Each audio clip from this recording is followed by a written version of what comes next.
দাঁড়ালে কেন? চলো ঝর্ণা দেখবো। এই তো চলে এসেছি। কোথায় ঝর্ণা? চারিদিকে তো একটা ঝর্ণা নাই। দু মুঠো খাবার জন্য টোটো চালাচ্ছি, আমি কেন মিথ্যা কথা বলবো? তাড়াতাড়ি ক্যামেরাটা অন করো, এখনই ঝর্ণা দেখতে পাবে। ঝর্ণা, ঝর্ণা না, ঝর্ণা বৌদি বলো। তাড়াতাড়ি ঝর্ণা দেখে লাও, আরো অন্য জায়গায় ঘুরতে হবে। এই মারা, আমি এই ঝর্ণার কথা বলি না, আমি জলের ঝর্ণার কথা বলেছিলাম। কিন্তু আমি এই ঝর্ণারই কথা বলেছিলাম, আমি তো জলের ঝর্ণার কথা বলি নাই। এটা ঝর্ণা? বিশ্বাস হচ্ছে না? বেশ, আধার কার্ড দেখে লাও।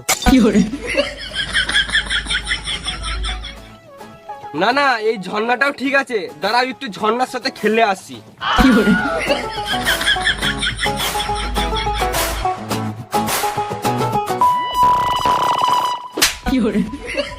Thank you.